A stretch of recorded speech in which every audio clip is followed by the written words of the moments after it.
Hi, I'm Tim. Welcome to our channel, and thanks for logging on.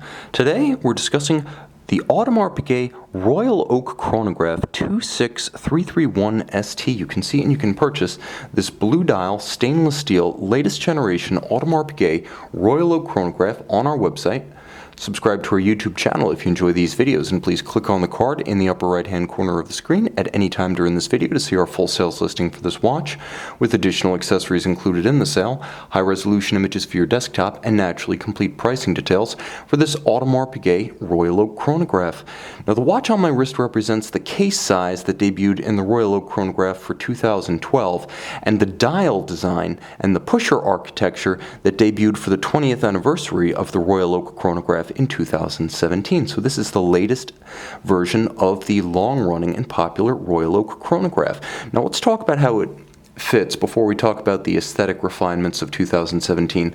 In 2012, the chronograph became a 41, which means for practical purposes, on my 16 centimeter circumference wrist, I'm pretty close to the lower limit of the wrist size on which you would want to strap this watch. I think 15 centimeters is probably the smallest wrist that could wear this one. It's almost more offshore than Royal Oak in size, and here's why. Although the timepiece is 41 millimeters across the round of the case, not including crown or pushers, and it's nice and slim, being only 11 millimeters thick, the lug-to-lug span of the watch is considerable at 51.7 millimeters, but that doesn't end the equation. There's still the measurement between the outermost rigid assemblies. Now we add the flare of the bracelet on both sides of the wrist. You can see those two plots that join the bracelet to the case. They are not downwardly flexible, which means that the watch actually splays out, flares out, and will only collapse this much. So I will always have that margin on each side. Now when you measure the rigid part on each side, how far does it extend across the wrist? It's a far more substantial 54.7, so almost 55 millimeters across the wrist. That's why I say it really wears more like an offshore 42 than the traditional 39 millimeter Royal Oak chronographs, but it is incredibly substantial as well. It feels like an offshore on your wrist, hefty, confidence-inspiring, well-made, and with so much handsome finish. In general, on an offshore, you're going to get a strap of some kind, so you don't get to enjoy the quality of Audemars Piguet bracelet finish in most instances. With the chronograph, you do. Now here you can see it features the traditional taper. You actually can't feel the steps between the links. They're that precise in their tolerance, and you can see you can almost see a curvature, not steps like a staircase. That's how fine the step from link to link is, and each link individually is sloped and curved. So you can also see the quality of the beveling along the edge of each individual link, as well as the satin finish on the top of the links. But look in between. The intermediate links feature polished edges. All of this is done by hand, and this is what you're paying for when you buy a Royal Oak in steel. This is why it has a precious metal price tag. Of course, the bracelet is put together with screws. This is not a 5711 here. This is also a very robust clasp. You can see externally it's low in profile, so there's really nothing to get too hung up when you're desk diving. You can also see that it's very secure, as the individual swing arms are machined from a single piece in each instance, and the chassis itself is robust with twin triggers, so it can't accidentally pop open. You must positively disengage this bracelet. Now moving back, this is the highlight of any Royal Oak, that point where the case and the bracelet join to create almost a full bracelet of metal. In the vision that Gerald Genta had back in 1972, this was the essential look, and the chronograph preserves that.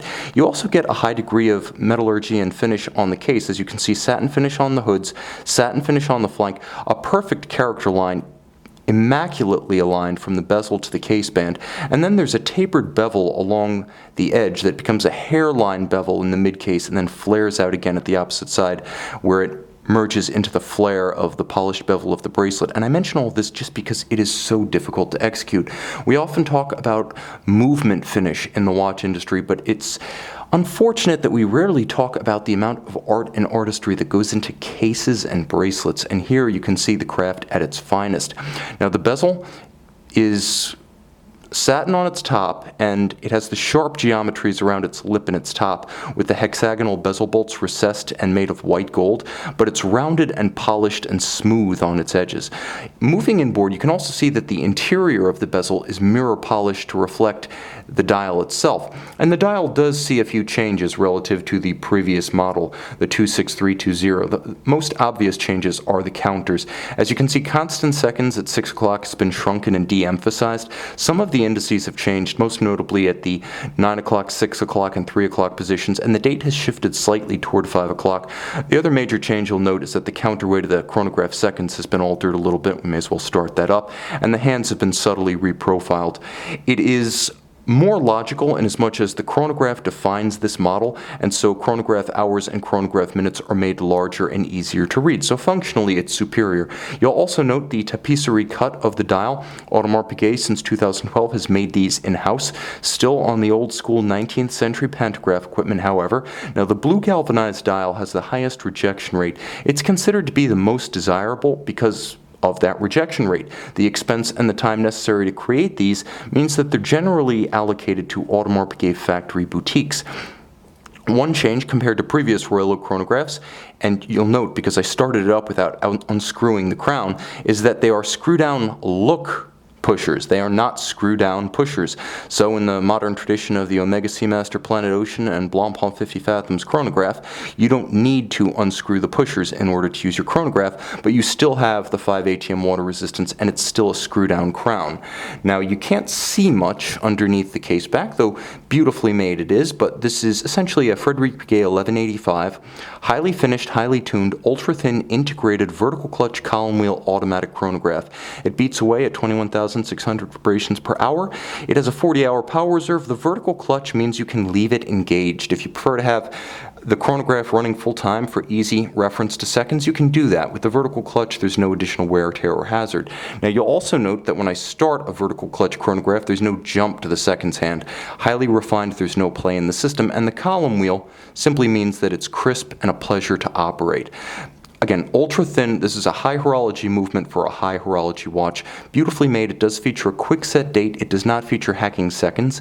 The timepiece is beautifully made, thoughtfully detailed, immaculately detailed in the case and bracelet, but again, it is a larger Royal Oak, so if you're expecting the old Royal Oak chronograph, definitely try this one on the wrist, and that'll let you know whether you want to go with the 39, the 41, or maybe even considering its size and wrist presence, step up to a 42 offshore. All excellent options, but frankly, it's hard not to fall in love with this one. Fall in love and take it home on our website.